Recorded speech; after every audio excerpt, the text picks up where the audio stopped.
Assalamualaikum warahmatullahi wabarakatuh. Perkenalkan, kami tim kelompok bedah jurnal yang beranggotakan Cicilia Winda dengan NIM I0001900072 dan Khaira Gina dengan NIM I0001900068 serta Dinda Ayu dengan NIM I0001900187 akan mempresentasikan hasil bedah jurnal kami dengan mengambil judul acuan yaitu Contemporary Study of Ihtikar According to Scholars and the Effect of Ihtikar Practices in the Economy, atau dalam bahasa Indonesia yang berarti kajian ihtikar kontemporer menurut ulama dan pengaruh praktik ihtikar dalam perekonomian. Selanjutnya kita akan membahas latar belakang ihtikar. Ihtikar atau bisa dikatakan dengan penimbunan barang atau juga monopoli. Ihtikar merupakan transaksi jual beli yang mana memenuhi syarat dan rukunnya dalam akad jual beli, namun termasuk dalam transaksi yang dilarang. Dalam praktiknya banyak sebagian masyarakat yang masih bingung mengenai permasalahan ihtikar. Terdapat perbedaan mengenai hukum dan objek ihtikar sebagai transaksi yang dilarang atas kepentingan sosial dan ekonomi. Kemudian kita lanjut ke metodologi. Metodologi penelitian di sini kami menggunakan metode kualitatif kepustakaan dengan pendekatan deskriptif. Kemudian langsung saja masuk ke isi pembahasan. Isi dan pembahasannya yang pertama ada definisi ihtikar, ihtikar hukum, ihtikar objek, faktor terjadinya ihtikar, kriteria ihtikar dalam Islam, persamaan dan perbedaan ihtikar dan monopoli, masalah dalam ihtikar, perbandingan 4 sekte ihtikar konsep, ihtikar sanksi dan dampak praktik ihtikar dalam perekonomian, peran pemerintah serta hikmah dari larangan ihtikar. Langsung saja yang pertama ada definisi ihtikar. Definisi ihtikar oleh 4 ulama yaitu Syafi'i, Hanafi, Maliki, dan Hambali. Para ulama fikih 4 mazhab baik Malikiyah, Syafi'iyah, dan Hanabiyah melarang praktik ihtikar, kecuali Hanafiyah yang memakruhkan penimbunan barang dagangan, terutama yang berhubungan dengan bahan-bahan makanan dan bahan-bahan pokok masyarakat umum, yang dapat menimbulkan mudarat bagi ekonomi masyarakat. Kemudian ihtikar hukum. Dalam Islam, ihtikar hukum adalah haram. Namun, jika dalam praktik ihtikar tersebut tidak menyebabkan kelangkaan barang dan melonjaknya harga barang, maka hal itu diperbolehkan. Kemudian ada ihtikar objek. Berdasarkan objeknya, para ulama memiliki pendapat yang berbeda, yaitu yang pertama, ihtikar sebagai penimbunan makanan pokok saja. Yang kedua, ihtikar menimbun segala kebutuhan manusia termasuk kebutuhan primer. Yang ketiga, ihtikar untuk segala jenis barang baik primer, sekunder, tersier yang berdampak pada kerugian masyarakat termasuk benih juga. Kemudian faktor terjadinya ihtikar. Beberapa faktor yang menyebabkan terjadinya ihtikar antara lain. Yang pertama, produsen merasa memiliki hak paten atas barang produksinya. Yang kedua, produsen merasa memiliki sumber daya yang penting. Yang ketiga, hadiah atau privilege dari pemerintah kepada produsen yang menjalankan bisnis tertentu. Dan yang keempat, ukuran pasar yang kecil untuk dimasuki oleh lebih dari satu perusahaan. Yang kelima, penetapan kebijakan pembatasan harga oleh pemerintah. Kemudian kriteria ihtikar dalam Islam. Syarat penimbunan bukanlah pembelian barang, tetapi mengumpulkan barang dan dijual kembali saat harganya sudah naik dan menjadi lebih mahal. Kemudian, persamaan dan perbedaan antara ihtikar dan monopoli. Adapun persamaannya adalah yang pertama, unsur kepentingan sepihak dalam penentuan harga, kemudian memiliki pilihan untuk menawarkan atau tidak barang ke pasar, dan yang ketiga, menimbulkan ketidakpuasan pada diri masyarakat. Sedangkan perbedaan antara ihtikar dan monopoli, yang pertama, monopoli dilakukan oleh pemilik modal besar, ihtikar bisa siapa saja. Yang kedua, penetapan harga monopoli ditentukan oleh pemerintah, ihtikar bisa ditentukan oleh siapa saja. Yang ketiga, kenaikan barang dalam monopoli terjadi atas dampak biaya produksi, ihtikar dilakukan pada suatu waktu yang dikehendaki.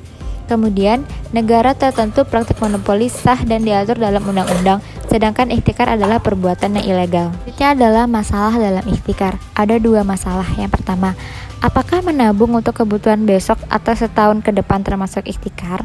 Jawabannya adalah kegiatan tersebut tidak termasuk dalam ihtikar, karena tidak menyebabkan perubahan harga pasar yang besar ataupun merugikan lingkungan besar.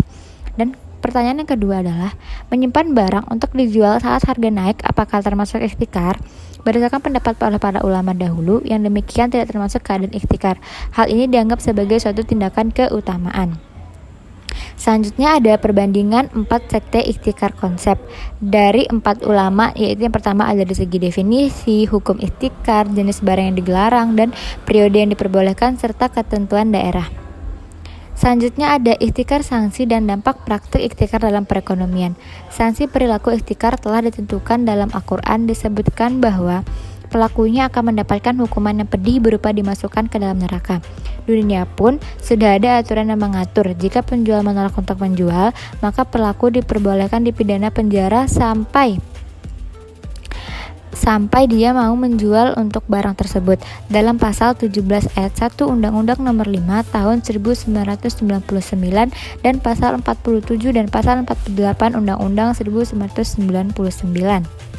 Selanjutnya ada peran pemerintah. Yang pertama, membuat peraturan yang tegas bagi para penimbun. Pemerintah harus mengawasi pasar, serta tindakan yang dapat dilakukan pemerintah terhadap barang timbunan ini adalah dengan menjual barang dagangan dengan harga sesuai pasar saat itu dan keuntungan dari penjualan tersebut. Kemudian hikmah dari larangan ikhtikar. Dengan adanya larangan ikhtikar ini akan meningkatkan pendapatan dan daya beli masyarakat sehingga dapat mendorong peningkatan produksi baik dengan membuat rencana baru maupun dengan memperluas rencana yang sudah ada. Hasil kritisi. Informasi jurnal acuan. Jurnal ini diterbitkan pada tahun 2019 dengan judul Contemporary Study of Ikhtikar According to Scholar and the Effect of Ikhtikar Practice in the Economy. Jurnal ini ditulis oleh Ahmad Maulidi Zain, Nur Atikah, dan Yuni Sahara. Latar belakang praktik ikhtikar dalam jurnal ini sebenarnya adalah permasalahan yang sudah sering terjadi di masyarakat, bahkan sudah ada sejak zaman Nabi.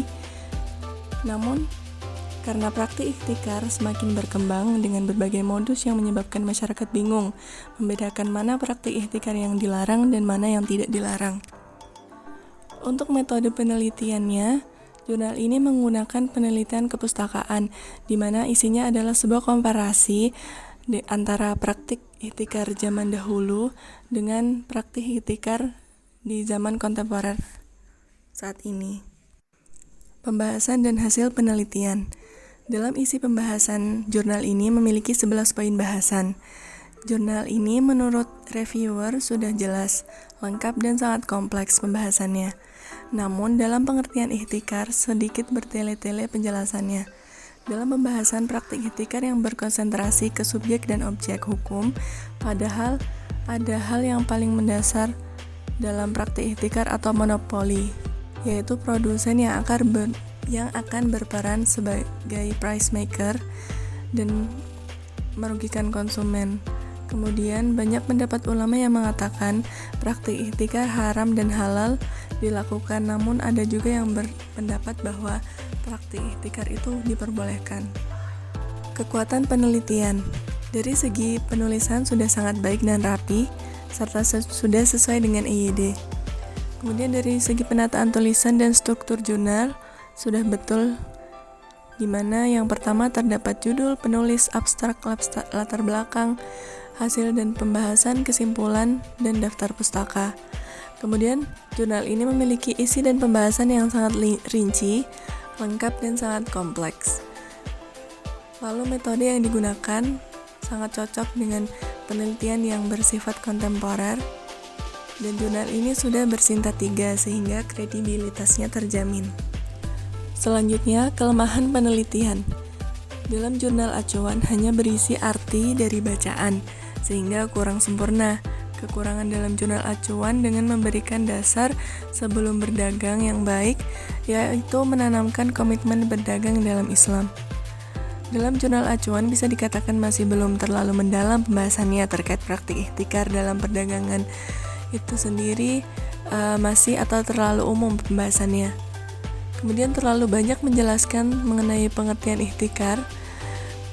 Lalu dalam jurnal acuan memiliki judul yang berkaitan dengan perekonomian, namun tidak dibarengi dengan etika bisnis yang merupakan praktek dalam perekonomian. Yang terakhir, kelemahan dari penelitian ini adalah referensi yang digunakan dalam acuan untuk menulis jurnal itu kurang update.